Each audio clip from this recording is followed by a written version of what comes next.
Welcome back to Scottish Sleep Stories, our cozy corner of the internet where history, legend, and fantasy blend into relaxing tales for the night. In tonight's episode, we're going to explore the ancient origins of House Stark, the mysteries of the Long Night, and the deep history of Westeros in the world of A Song of Ice and Fire. Before we begin, let me ask you something. Do you believe the legends of Westeros could hide deeper truths? Could the ancient magic, the White Walkers, and the prophecies of the Long Night be more than just stories? If you enjoy relaxing lore journeys like this one, don't forget to subscribe to Scottish Sleep Stories and join our growing community of night explorers. And while you listen, leave a comment below and tell me what you think about these ancient legends of Westeros. Now settle in, get comfortable, and let the story begin. Hello, my dear adventurers. It's your old pal Fox, back again with another cozy evening of shared stories and thrilling escapades. Tonight, I've brewed up something special for all you fans of George R.R. Martin's epic saga. I've compiled a collection of my recent Game of Thrones videos, diving deep into the rich and complex lore of A Song of Ice and Fire. So, whether you're yearning to unravel the ancient history of House Stark and the chilling mysteries of the Long Night, delve into the eerie and terrifying world of the White Walkers, or explore the arcane secrets of Old Valyria, its dragons, magic, and the sorcery that permeates Westeros, I'm confident there's something here to captivate every one of you. And as always, if you appreciate what I do here and are looking for a way to support the channel and keep these deep dives coming, I've got my Patreon link conveniently located down below. Your support truly helps keep the fires burning and the lore flowing. But for now, settle in, make yourself comfortable, curl up next to the warmth of the fire with your fearsome and loyal direwolf, or perhaps your more demure little cat, if you're not fortunate enough to have a wolf companion. Now, let's embark on this journey together. Winter is coming. 3 simple words. A seemingly straightforward phrase. Yet they carry an unfathomable weight, a chilling prophecy that resonates throughout the very bones of Westeros.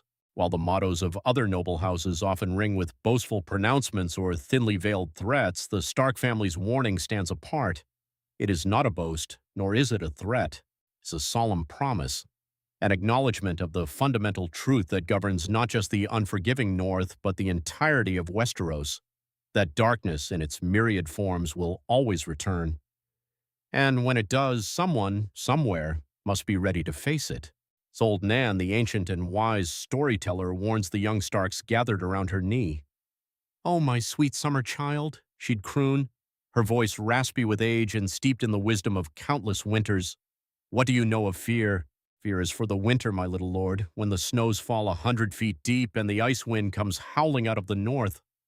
Fear is for the long night, when the sun hides its face for years at a time, and little children are born and live and die all in darkness, while the direwolves grow gaunt and hungry, and the White Walkers move silently through the haunted woods.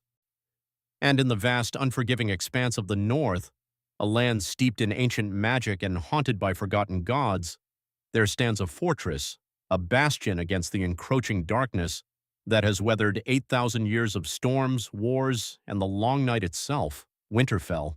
And within its formidable walls resides a family whose very name has become synonymous with duty, resilience, and the inexorable approach of winter, House Stark.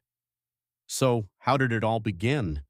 How did this house rise to become the stalwart guardians of the North? Let's journey back to the mists of prehistory, to an age when the continent of Westeros was fundamentally different from the landscape we know and picture today, the one that comes alive in our imaginations when we read the books or watch the shows.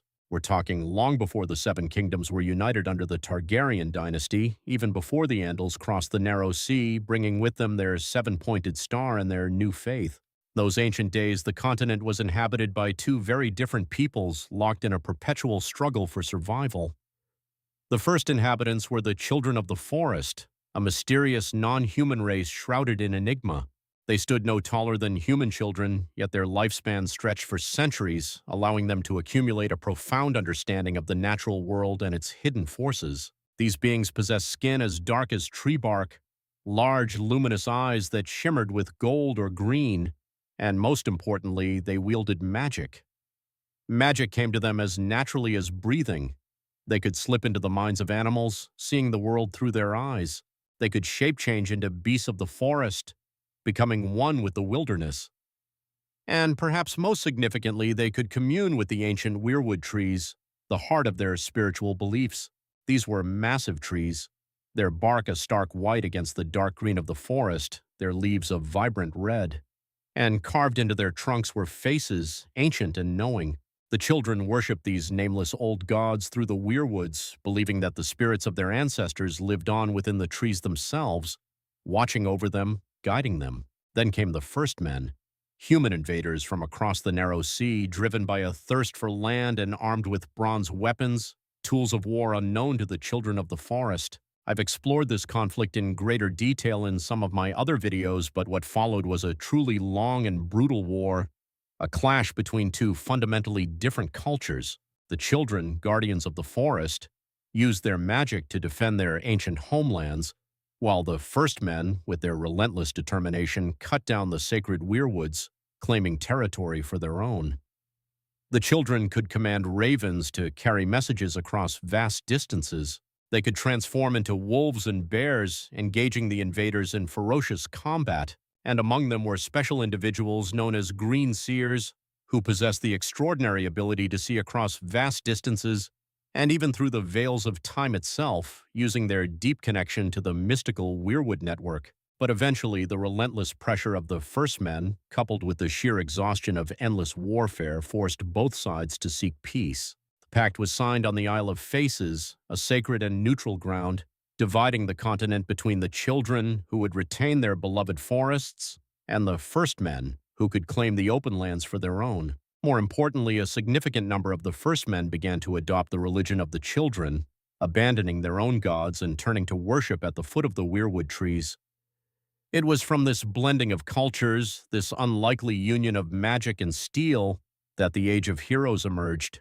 Legendary period in Westerosi history, a time when the great houses of Westeros were founded and when magic still flowed freely through the land, at least in comparison to the more mundane present timeline. It was during this era that Bran the Builder, the legendary founder of House Stark, first raised the walls of Winterfell. But the legends paint Bran as far more than just a skilled castle builder. According to northern folklore, he was instrumental in the construction of the wall itself, that colossal barrier of ice and stone that stretches 300 leagues across the northern border of Westeros, standing an imposing 700 feet tall. Obviously, such a monumental structure would be complete overkill if its sole purpose was to defend against neighboring houses or some ordinary enemy. It's abundantly clear that the wall was built to hold back something far more terrifying, something that lurked beyond the edge of the known world. And this brings us to the Long Night, arguably the single most important event in the prehistory of Westeros, and the event that fully explains why House Stark's motto carries such profound weight. 1,000 years ago, according to the ancient legends, a darkness fell upon the world, a darkness that persisted for an entire generation. The sun hid its face behind an impenetrable veil, crops withered and died in the fields, and from the uttermost north came creatures of nightmare, beings of pure ice and shadow. The others, also known as the White Walkers, I don't think it's accurate to describe them as living creatures in the traditional sense, but they are most certainly sentient, possessing a cold and malevolent intelligence. They are tall, gaunt figures, their flesh pale as ice, their eyes burning like blue stars. They brought with them an endless winter and the terrifying power to raise the dead as their unholy servants. When the Night's Watch encounters them in the books, the descriptions are chilling, sending shivers down the spine. The other slid forward on silent feet. In its hand was a longsword like none that Will had ever seen. No human metal had gone into the forging of that blade. It was alive with moonlight, translucent, a shard of crystal so thin that it seemed almost to vanish when seen edge on. The others swept south with their relentless army of whites, reanimated corpses that felt no pain, knew no fear, and could only be truly destroyed by fire or weapons forged from dragon glass, the obsidian volcanic glass formed in the heart of volcanoes. The Meisters, those learned scholars who diligently chronicle history within the walls of the Great Citadel, claim that the Long Night lasted a single generation. But the oral traditions of different cultures across the known world tell eerily similar tales of this apocalyptic period. The Dothraki horsemen of Essos speak of a time when ghostgrass would cover the world in a chilling blanket of silver. In the distant east, the people of Yi remember the Lion of Night usurping the Maiden Maid of Light, plunging the world into darkness until a heroic figure wielding a burning sword cast him down. And in the north, they remember it as the time when the Stark Kings proved themselves to be humanity's shields against the encroaching oblivion. The legends claim that Bran the Builder worked in close collaboration with both the Children of the Forest and the Giants to construct the Wall, that colossal barrier against the darkness. Of course, it wasn't just the physical aspect of the Wall that provided protection against the undead army. The Wall was imbued with ancient magic, woven into its very foundation, magic that would prevent the others from passing through. Some ancient texts suggest that Bran himself possessed the blood of the first men in such strength that he could communicate with the Greenseers and tap into the mystical network of the Weirwoods, drawing upon their power. This deep connection to magic would become a defining characteristic of House Stark throughout their long and storied history. Like the Southern houses, who would later convert to the Faith of the Seven, the religion brought by the Andal invaders, the Starks maintained their unwavering devotion to the old gods. Every northern castle has a God's Wood, a sacred grove containing a weirwood tree, a place of quiet reflection and spiritual connection. But Winterfell's Godswood is special. Its heart tree, ancient beyond measure, with a face carved so long ago that the features have become worn and alien, almost otherworldly. And red sap weeps from its eyes like tears of blood, a constant reminder of the sacrifices made and the battles fought. The Starks also maintain traditions that their southern counterparts abandoned, traditions steeped in a grim practicality. For example, they preserve the ancient practice of the Lord who passes the sentence swinging the sword himself, a custom that basically says, if you would take a life, you must look into their eyes and hear their final words. Death carries weight, and those who deal in it must accept its burden. One of the coolest bits of early Stark history is their deep connection to the creatures of the North. Dire wolves are massive wolves, the size of small horses, with intelligence that borders on human, and they were said to be the companions of Stark kings, not in a mere hunting companion sort of way, but in a much more profound and spiritual sense. It's much more like a Targaryen's bond with their dragon, but rooted in a different type of magic, a magic tied to the land and the old gods. Starks also possess the rare and powerful ability of skin changing, the ability to slip their consciousness into the bodies of their wolf companions, to see through their eyes, to experience the world through their enhanced senses.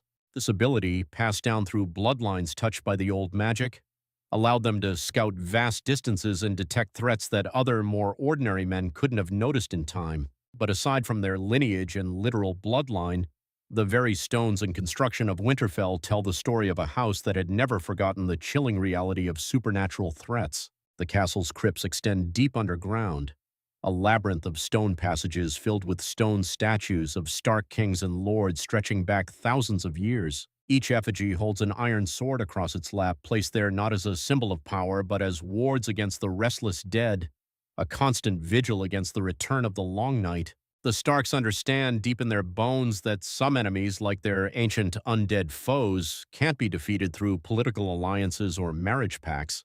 You need steel, yes, but you also need ancient secret knowledge, a deep understanding of the forces that lie beyond the realm of the living.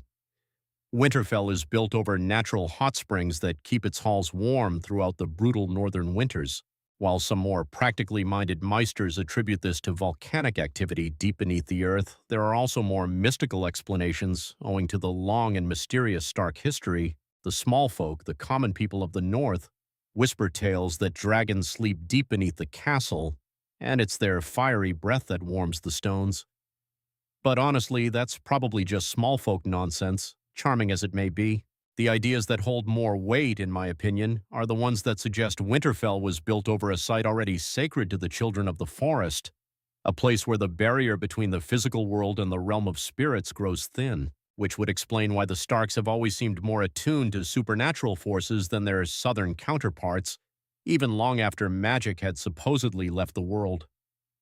I like that the mix of practical and mystical is what defines the Stark approach to lordship. I mean, yes, they are political rulers who've still got to manage territories and collect taxes and keep the peace with other houses and all that modern kingdom stuff. But you can't forget that they're also guardians of ancient knowledge, keepers of traditions that may seem primitive to Southern sensibilities, but which carry the hard-won wisdom of 8,000 years of survival in the harshest environment in Westeros, against enemies that other houses have long forgotten about or even doubt their existence in the first place. But I'm getting ahead of myself because for millennia before Aegon the Conqueror ever dreamed of uniting the Seven Kingdoms, the Starks ruled the North as kings, fierce and independent. The Kings of Winter had their own unique challenges to contend with. There were ice spiders the size of hounds that could freeze a man's blood with their bite, giants who could ride mammoths into battle, hurl boulders the size of houses, and whose clubs could shatter castle gates with ease, and even stranger, more terrifying things lurking in the deepest, most unexplored woods, places where even the children of the forest feared to tread. I think it's pretty plausible since the northern reaches extend really far, and we don't truly know what lies beyond the lands of always winter, beyond the edge of the map. There's a quote from the books about Bran's dream that I find really interesting and a bit unnerving too.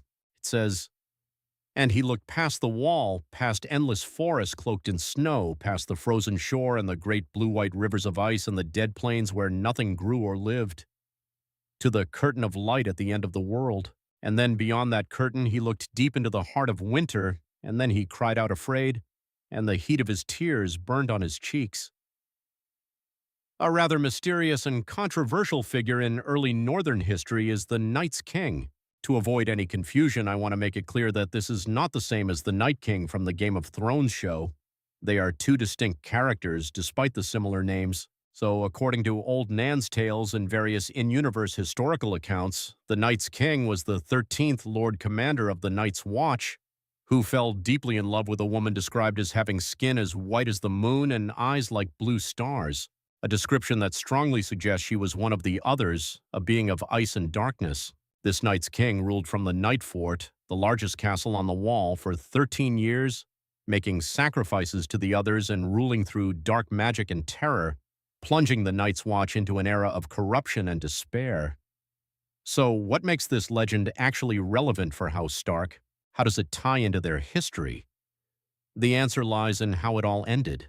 The Night's King was eventually brought down by a powerful alliance between a King of Winter, a Stark named Brandon the Breaker, and Joramun, the King Beyond the Wall, uniting the forces of the North and the Wildlings against a common enemy. After his defeat, all records of the Night's King's true name were ordered destroyed, erased from history as if he had never existed. Some versions of the tale, like the one from Old Nan, suggest he was a Stark himself, possibly a younger brother of Brandon the Breaker, who had been sent to the Wall as punishment or to take the Black. If true, this would mean House Stark was responsible for both creating and destroying one of the most dangerous threats in Northern history, a burden of responsibility that would weigh heavily on their shoulders for generations to come. The Starks also waged wars against several other enemies throughout their long reign as kings, not just the undead horrors from beyond the Wall.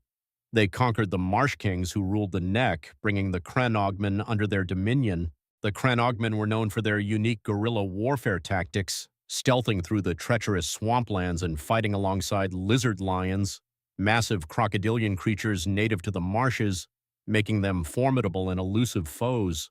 Another legendary conflict involved the Warg King, but details about this one are a bit scarce in the historical record. The name makes me think he was a powerful skin changer, a warg who could control multiple animals at once, making him a truly terrifying opponent for the Starks, who, as we've covered, were themselves known to have skin-changing abilities in their bloodline.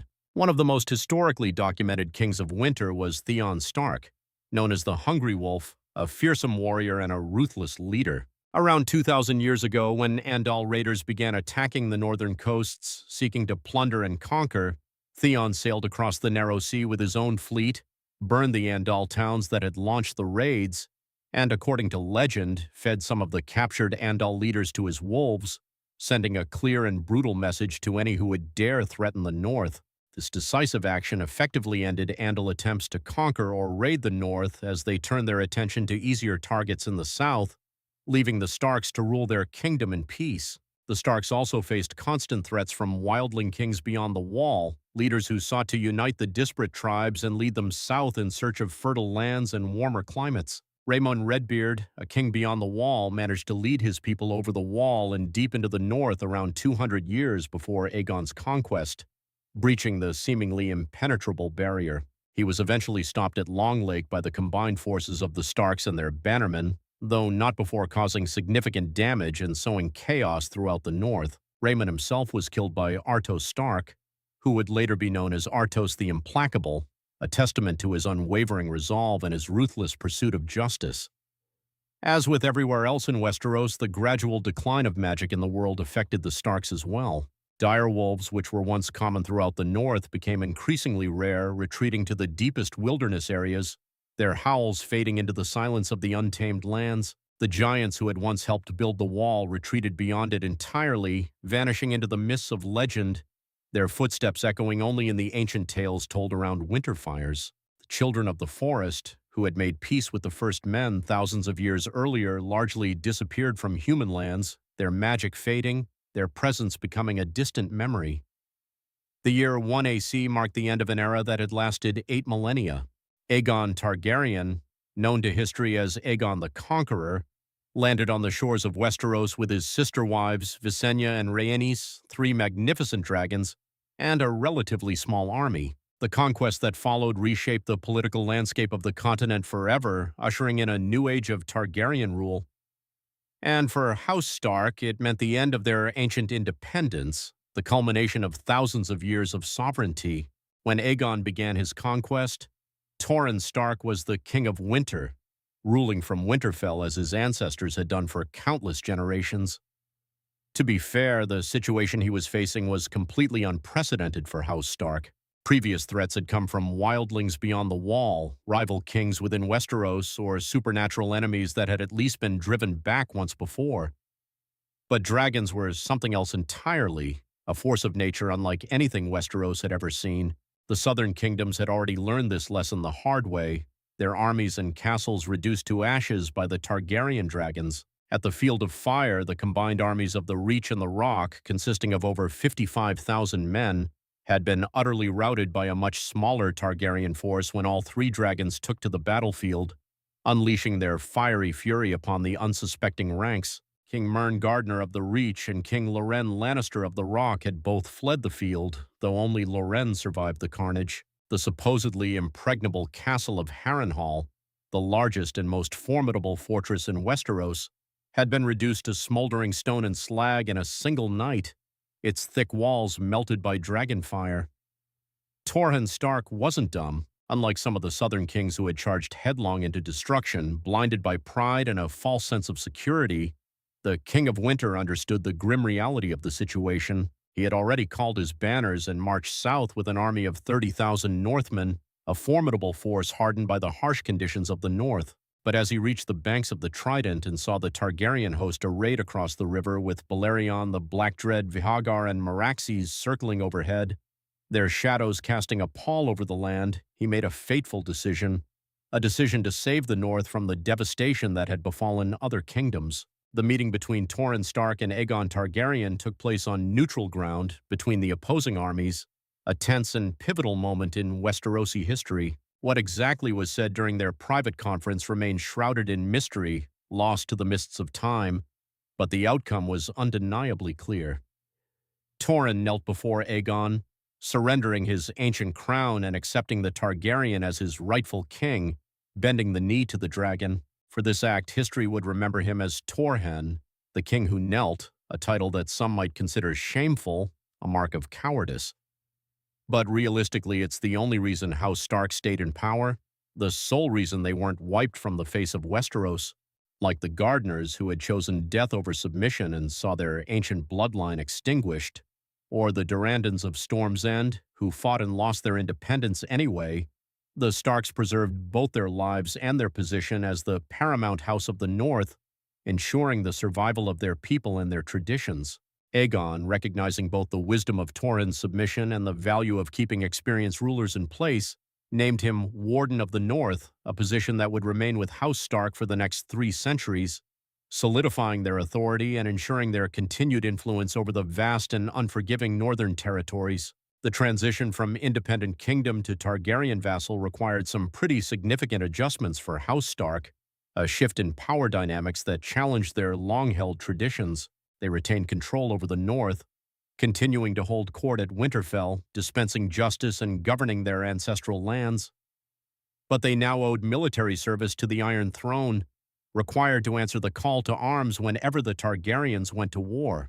They were also required to send taxes south, a portion of the North's wealth flowing to King's Landing to support the Iron Throne, but the remoteness of the North, coupled with the practical difficulties of governing such a vast, sparsely populated region, meant that day-to-day life changed relatively little for most Northerners.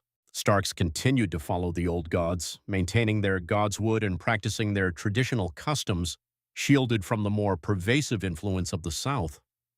The Iron Throne was far away in King's Landing, a distant power that rarely interfered in the affairs of the North, and as long as the North provided its required levies and taxes, the Targaryens were generally content to let the Starks govern as they always had, respecting their traditions and allowing them to maintain their unique cultural identity. The Stark family adapted to their new role as great lords rather than kings, navigating the complex world of Westerosi politics while remaining true to their northern values. They served the Targaryen dynasty faithfully, providing troops for wars and conflicts throughout the centuries that followed, fulfilling their oaths and upholding their responsibilities.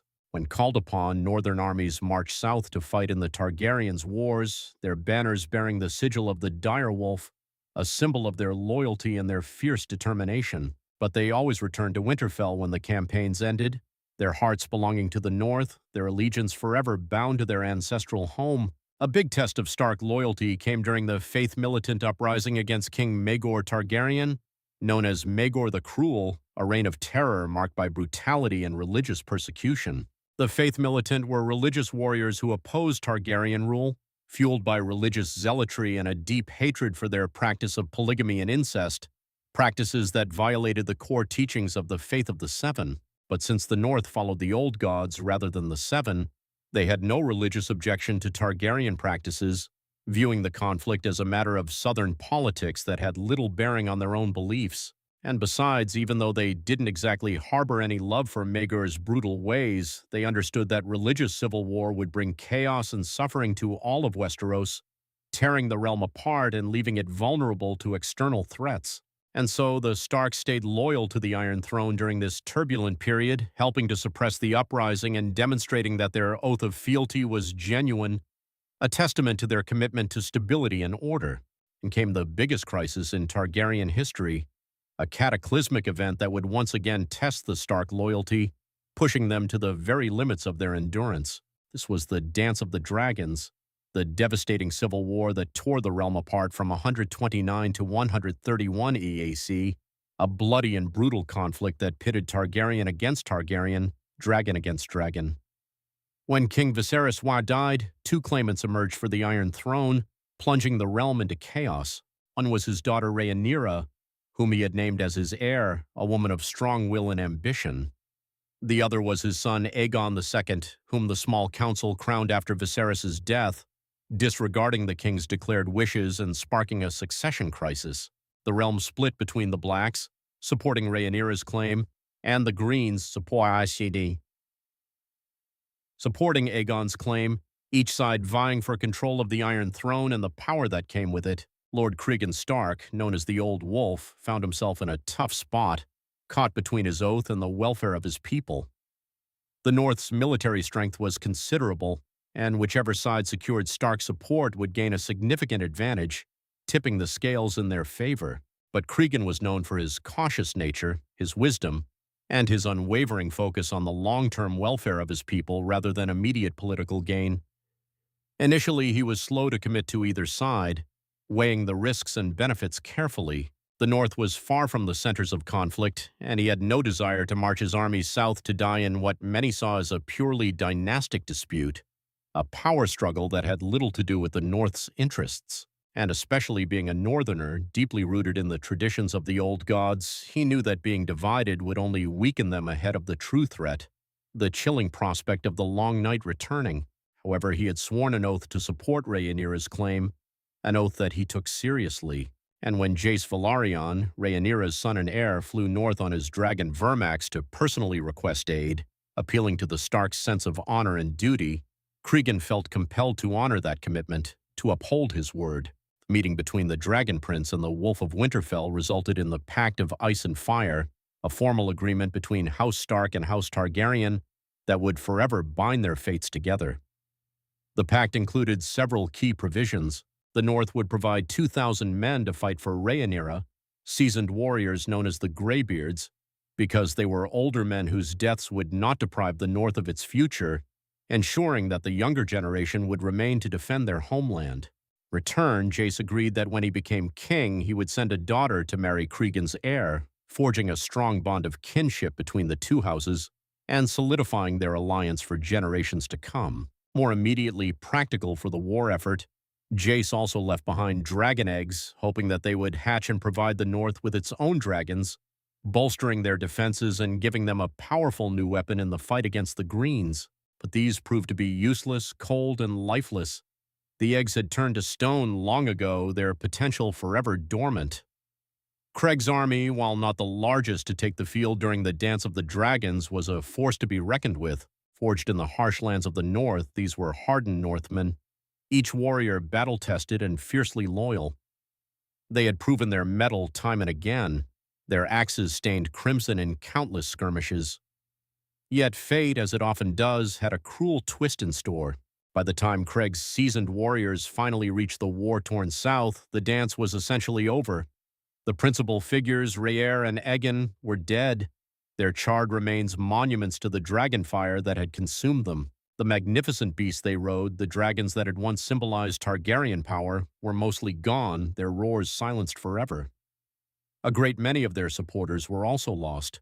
The realm, once vibrant and full of life, was now exhausted, traumatized, and desperately yearning for stable leadership. The common folk, from the bustling streets of King's Landing to the remote villages nestled in the hills, were weary of the constant conflict. They craved peace, security, and a ruler who could heal the wounds of war.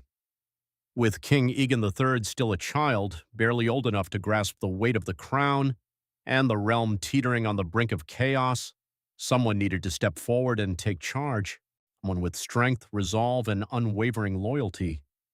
Enter Con Stark, as one of the few major lords who still commanded a significant military force, an army battle-hardened and ready to serve, and whose loyalty to the crown was beyond question.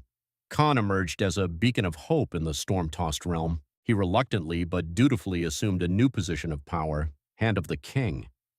For a mere 6 days he would serve, a period that would be forever etched in the annals of Westerosi history as the Hour of the Wolf.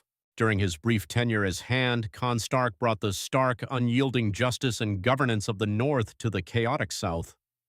He acted swiftly and decisively, his judgments as sharp and cold as the winter winds that swept through Winterfell. He worked tirelessly to restore order, issuing pardons to some participants in the war, recognizing that not all were driven by malice, but by circumstance or loyalty. However, for the most heinous crimes, for acts of brutality and treachery that had stained the land with innocent blood, he demanded swift and uncompromising justice. He ordered the execution of several men who had betrayed their oaths, those who had sworn fealty to one side and then turned their cloaks for personal gain. He also ordered the execution of those who had committed particularly heinous acts during the conflict, men whose cruelty knew no bounds. These executions were not acts of vengeance, but of necessity. They were meant to send a clear message that lawlessness would not be tolerated, and that those who preyed on the weak would face the full force of northern justice. The Hour of the Wolf, though brief, left an indelible mark on the realm, and it ended as abruptly as it began. Con Stark, having restored a semblance of order and set the realm on a path towards recovery, voluntarily relinquished his power and returned north. He refused all offers to remain as Hand, dismissing them with a curt shake of his head and a steely gaze. He had no desire to claim greater rewards for his service. For Con, duty was its own reward. This decision perfectly encapsulated the Stark approach to power. They would accept responsibility when duty demanded it, when their skills and strength were needed to protect the realm, but they had no desire to accumulate authority for its own sake. Power was a tool, not a goal. Con's voluntary return to Winterfell earned him enormous respect throughout the realm, solidifying his reputation as a man of honor and integrity. It also established a precedent for Stark behavior that would influence their family's reputation for generations to come. The aftermath of the Dance of the Dragons marked a significant turning point in Targaryen rule. The dynasty had suffered devastating losses, most notably the near extinction of their dragons during the Civil War. With them went much of their mystical authority, their aura of invincibility. The realm they ruled was now more conventional, more dependent on traditional forms of power such as military strength, strategic political alliances, and the unwavering loyalty of their vassals. This new environment, houses like the Starks, with their long-standing reputation for reliability, competence, and unwavering loyalty, became even more valuable to the crown. Throughout the later Targaryen period, the Starks continued to faithfully serve as wardens of the North, protectors of the realm's northern borders. They participated in various royal progress tours, welcoming kings and their retinues to the north, showcasing the region's unique culture and pledging their continued allegiance. Though these visits were relatively rare given the vast distances and the inherent difficulties of travel to the often frozen north, one often overlooked aspect of this period is the gradual integration of the north with the southern kingdoms. Some northern lords, eager to gain influence and favor at court, began sending their younger sons to serve as pages, squires, or even courtiers in King's Landing. This exposed them to southern customs, politics, and intrigues, forging connections that would prove important in later generations. Conversely, southern knights seeking land, titles, or simply adventure occasionally married into northern families, bringing with them their own traditions and perspectives. This cultural exchange, though subtle, gradually eroded the distinct boundaries between North and South. The Starks, however, also maintained their traditional role as the stalwart guardians of the realm's northern border, the first line of defense against the unknown horrors that lurked beyond the wall. The Night's Watch, that ancient order of sworn brothers, continued to man the wall, standing vigilant against the darkness. And the North, ever mindful of its duty, provided a steady stream of recruits to the order. While the others, the ancient enemies of mankind, were largely forgotten in the South, dismissed as mere figments of children's stories, the North never entirely forgot the ancient threats that lurked beyond the wall. They had learned through bitter experience that complacency was a dangerous luxury. The Starks, in particular, continued to take their responsibilities to the Night's Watch seriously, providing supplies, manpower, and unwavering support, even when the rest of the realm showed little interest in the wall's crucial mission. The end of House Stark's long and generally loyal partnership with House Targaryen eventually came, not with a bang, but with a betrayal so deep, so profound, that it shattered nearly 3 centuries of unwavering loyalty. The reign of Aerys Targaryen II, better known as the Mad King, would be the final tragic chapter of dragon rule in Westeros, and House Stark played a pivotal, though reluctant, part in bringing down the dynasty they had served faithfully for so long. The seeds of destruction were sown at what seemed like a simple, harmless event, a grand tournament at Harrenhal in 281 AC. Lord Walter Went, a relatively minor lord, had organized the tourney, which featured the largest purse ever offered, attracting knights and lords from across the realm, all eager to prove their skill and win the coveted prize. Among the competitors was Prince Rhaegar Targaryen, the crown prince, the heir apparent to the Iron Throne. Rhaegar was widely regarded as everything his father was not. He was handsome, intelligent, cultured, a skilled warrior, and seemingly stable. Many in the realm held their breath and prayed that he would prove to be a far better king than his increasingly erratic and unpredictable father. But the tournament, seemingly a celebration of chivalry and martial prowess, took an unexpected and fateful turn. Prince Rhaegar, to the astonishment of the assembled crowd, won the competition.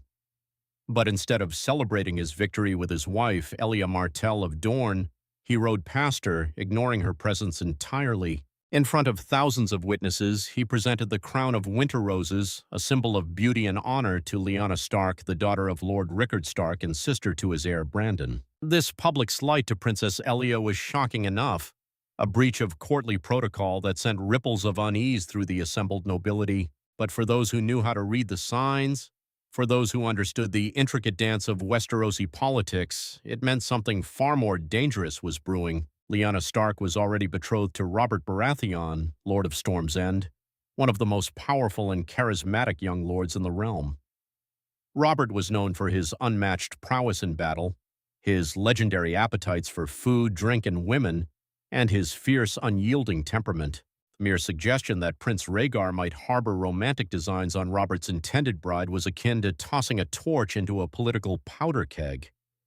The explosion came the following year when Lyanna Stark disappeared.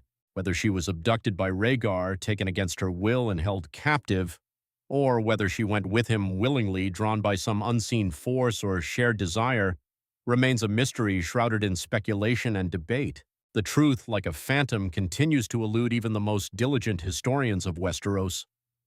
However, the immediate assumption throughout the realm was that the prince, driven by lust or some other dark motive, had kidnapped and assaulted the Stark girl. For her family, proud and fiercely protective, this was an intolerable insult, a grievous offense that demanded immediate and decisive action. Brandon Stark, Lyanna's older brother and the heir to Winterfell, reacted without thinking, driven by rage and a burning desire to avenge his sister's honor. Instead of returning north to consult with his father, the wise and measured Lord Rickard, or attempting to resolve the matter through negotiation, he rode straight to King's Landing, accompanied by a handful of equally hot-headed companions. There, in the very heart of the capital, he publicly demanded that Rhaegar come out and face him to answer for his crimes in mortal combat. This brazen, public challenge to the crown prince, delivered in the very heart of the capital, was an act of breathtaking audacity, a direct affront to the authority of the Targaryen dynasty. King Aerys, whose madness had been steadily growing worse for years, saw Brandon's challenge not as the desperate act of a brother scared for his sister's safety, but as an act of blatant treason against the crown. He ordered that Brandon and his companions be immediately arrested and thrown into the dungeons of the Red Keep. When word of Brandon's reckless actions and subsequent arrest reached Winterfell, Lord Rickard Stark, a man known for his wisdom and his unwavering sense of duty, had no choice but to travel south to answer the king's summons. He hoped to reason with Aerys, to explain the situation, and to secure his son's release. But the Mad King, lost in the labyrinth of his own madness, was beyond reason.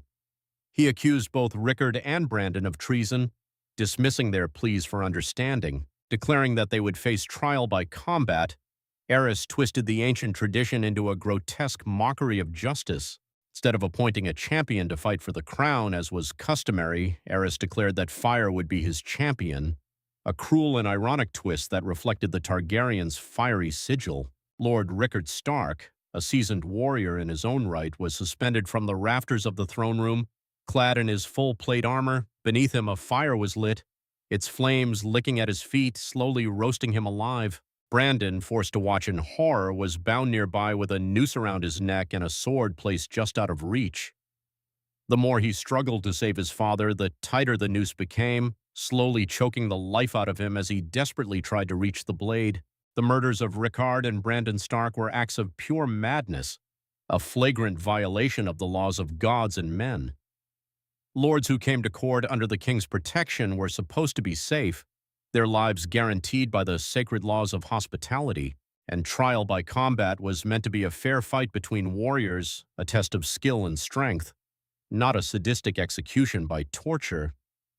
But the Mad King's depravity was not yet finished. He then sent demands to Jon Arryn, Lord of the Eyrie, demanding that he send him the heads of his two wards, Eddard Stark, now the last surviving son of House Stark, and Robert Baratheon, whose betrothed had supposedly been kidnapped by the prince. This outrageous demand finally pushed the realm past the breaking point. Jon Arryn, a man of unwavering honor and integrity, had raised both Ned Stark and Robert Baratheon as his own sons. He had no intention of murdering them to satisfy a madman's paranoia. Instead, he made the only decision a man of his stature could make. He called his banners and raised them in open rebellion against the Iron Throne. The killings of Rickard and Brandon Stark had provided the perfect justification for what many lords, chafing under Aerys's increasingly erratic rule, had wanted to do for years: remove the unstable Targaryen king from power and restore stability to the realm. The war that followed, a brutal and bloody conflict that engulfed the entire continent, became known as Robert's Rebellion. Jon Arryn, Robert Baratheon, Eddard Stark, and Hoster Tully, the Lord of Riverrun, all raised their banners against the crown, uniting in their determination to overthrow the Mad King and usher in a new era of peace and justice. The war would rage for over a year, a period marked by countless battles, betrayals, and acts of heroism. Some of the most famous battles in recent Westerosi history were fought during this period, their names echoing through the ages. Eddard Stark, who I'll be referring to as Ned sometimes, now the Lord of Winterfell at barely 20 years old, stepped into his new role with a quiet determination. He proved himself more than worthy of his family's ancient reputation, a leader of men, a skilled strategist, and a man of unwavering courage. The northern armies he led, though smaller in number than those fielded by the southern kingdoms, were disciplined, well-trained, and fiercely loyal. The murder of their liege lord and his heir had outraged every Northman, igniting a fire of vengeance in their hearts. They followed young Ned Stark with the same unwavering loyalty their ancestors had shown the kings of Winter, ready to fight and die for the honor of their house. The rebellion's crucial turning point came at the Battle of the Trident, where Robert Baratheon faced Prince Rhaegar in single combat. The two warriors, symbols of the opposing sides, clashed in a furious duel, their weapons ringing across the battlefield. In the end, it was Robert who emerged victorious, his mighty warhammer crushing Rhaegar's breastplate and ending the life of the prince who had started the